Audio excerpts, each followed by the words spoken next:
Well, good afternoon, everyone, and good morning to those Pacific Coast, and welcome to our webcast, Business Intelligence for Corporate Finance, How BI Can Improve Finance and Operations, a webcast and panel discussion sponsored by the Controllers Council. My name is Neil Brown. I'm Executive Director of the Controllers Council. And today, I'd like to introduce our panelists.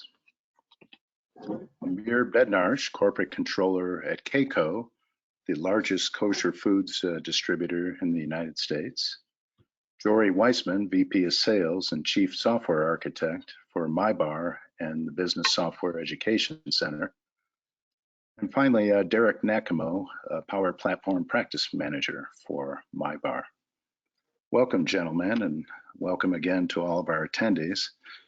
So my role today is to introduce, to allow Jory to go ahead and introduce the agenda. Jory?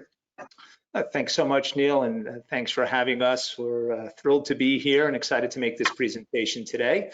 Today, we're going to be focusing on several things, specifically around business intelligence and the impact it has on financial professionals.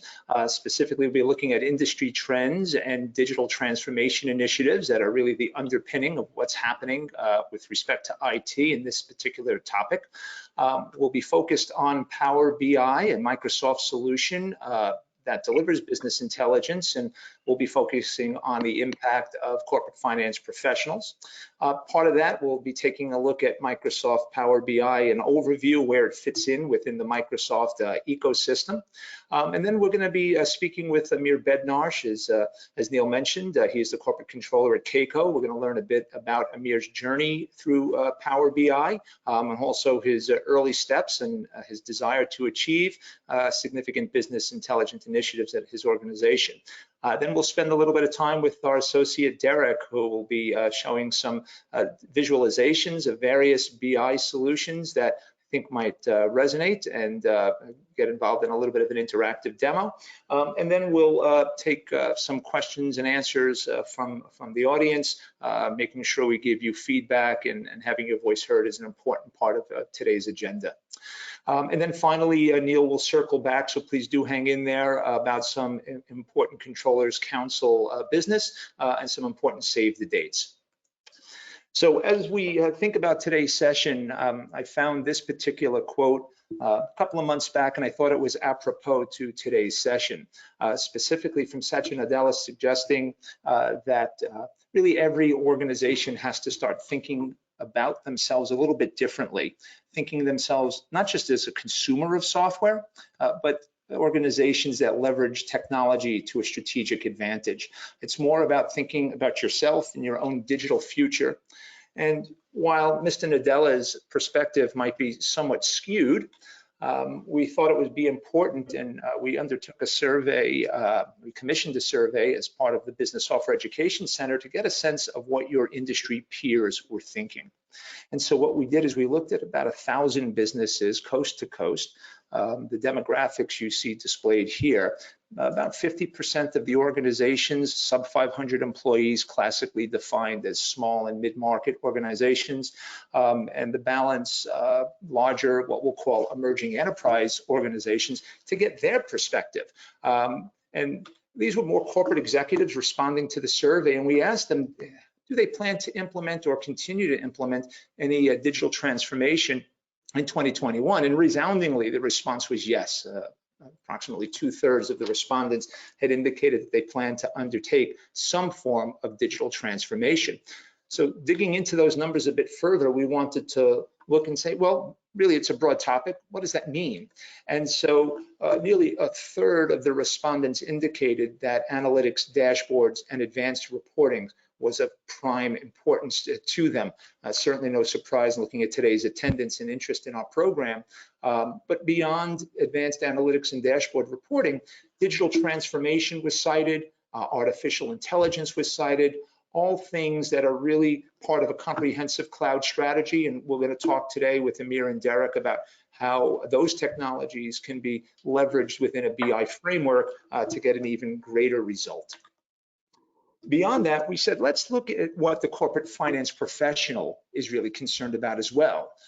So similarly, the Controllers Council commissioned a survey called the Contemporary Controller Benchmark Study, and there were several key takeaways that were noted as part of the response group. Specifically, they had cited that nearly everyone is taking on more work, whether it's workforce reduction, a pivot towards remote work. 3 out of 4 corporate finance professionals had taken on additional roles and responsibilities. And most prevalent was addressing the need for workforce management. And Amir, that got me to thinking a little bit about your situation and obviously the realities of COVID, and knowing that you're what's termed an essential organization, being in the food service industry. I know that you and your staff really rolled up your sleeves and got to work business as usual, but you were not immune to the effects of COVID. And I know that you've always had a traditional remote workforce. I'm curious to find out, how has BI and the implementation of BI, how has that helped you close some of the gap, some of the new hires that you may have taken on during this period of time? Yeah, good morning, everybody. As Jory said, I'm the controller at Keiko, and we're the largest kosher food distributor in the United States. We're based in New Jersey, but we actually have sub-distributors in Florida and California and Canada, in the Middle East, in Europe. So really, we are a global organization. And as you mentioned, because we're in the food industry, we're essential. So, when people ask you, have you started going back to your office? What's the plan? So I actually never left. We were open March, April last year, as the roads were empty. My commute was actually wonderful. That was probably the nicest part about this whole thing for me. But we were operating our warehouse, fully stacked over here. Our staff who works in, the accounting departments and the marketing departments, we sent home.